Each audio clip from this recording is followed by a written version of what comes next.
Hey everyone, Samantha Yoder, the Family Life Minister here at Mioneer Christian Church. Happy Wednesday. Thanks for tuning in tonight. We're going to continue reading through the Jesus Storybook Bible. I hope you all are getting ready to have a great 4th of July weekend.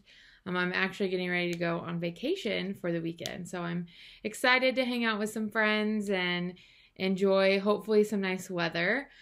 So I hope you all have a great time. We will still have a Bible reading on the 5th. It just won't be live. So I won't be joining in, hanging out in the comments like I usually do, but that's just the one day. So we're going to go ahead. We're going to start on page 250. One day, Jesus was telling people about God's kingdom. God's kingdom is wherever God is king, Jesus told them. It's wherever God is in charge. It's where he fills your heart up with his forever happiness, and you stop running away from him, and you love him. But sometimes people couldn't understand things very well. So Jesus helped them by telling them stories called parables. Jesus said, God's kingdom is like a hidden treasure. And then he told them this story.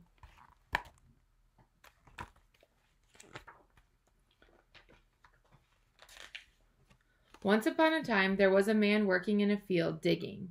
So there he is digging, but what he doesn't know is that in that field there is buried treasure.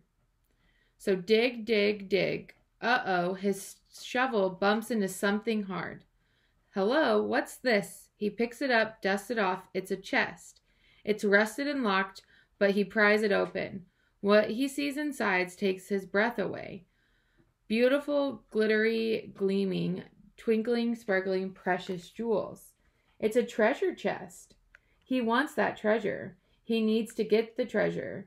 He must have that treasure somehow. Even if he has to sell everything he has so he can pay for it. He quickly buries the treasure again, runs home, and sells everything he has. He takes the money from the sale and goes and buys that field. Now he owns the field and the treasure that is buried in it. He runs back and digs up the treasure again.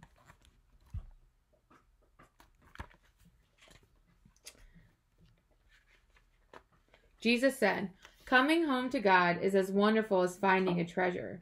You might have to dig before you find it. You might have to look before you see it. You might even have to give up everything you have to get it. But being where God is, being in his kingdom, that's more important than anything else in the world. It's worth anything you have to give up, Jesus told them, because God is the real treasure. God had a treasure too, of course, a treasure that was long, long lost ago. What was God's treasure? His most important thing, the thing God loved best in all the world? God's treasure was his children. It's why Jesus had come into the world to find God's treasure and pay the price to win them back, and Jesus would do it, even if it cost him everything he had.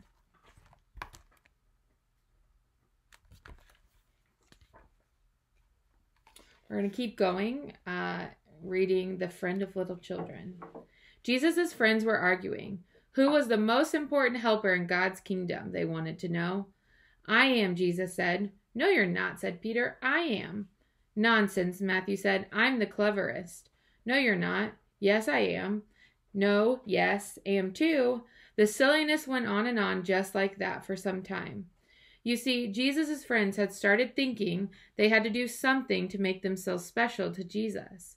That if they were the cleverest or the nicest or something, Jesus would like them best.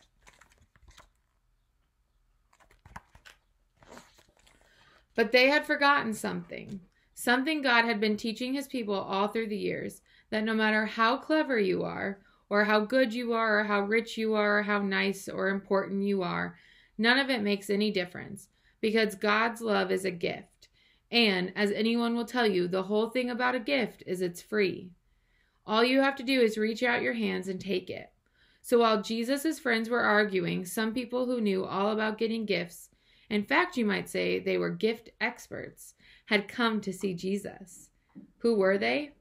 They were little children.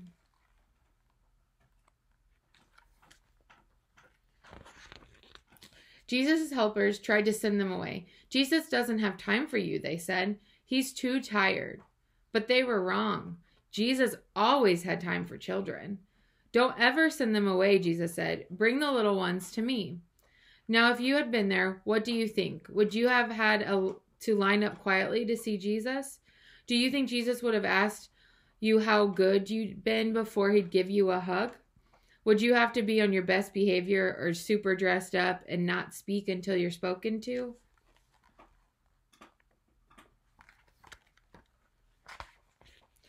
Or would you have done just what these children did? Run straight up to Jesus and let him pick you up in his arms and swing and kiss and hug you, and then sit you on his lap and listen to his stories and your chats?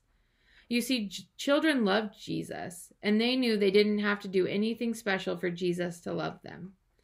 All they needed to do was to run into his arms, and so that's just what they did. Well, after all the laughing and games, Jesus turned to his helpers and said, "No matter how big you grow, never grow up so much that you lose your child's heart, full of trust in God. Be like these children. They are the most important in my kingdom."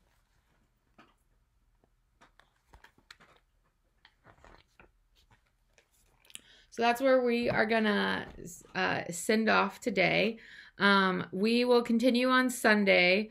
There'll still be a live recording even though I'm on vacation, and so or pre-recorded. So actually on Sunday we're going to talk about the story of Zacchaeus, and if any of the kids remember that, Zacchaeus is one of my favorite stories, so we all know I'm going to love reading that with you guys. I hope you all have a great 4th of July weekend, and I will see you back here on Sunday evening.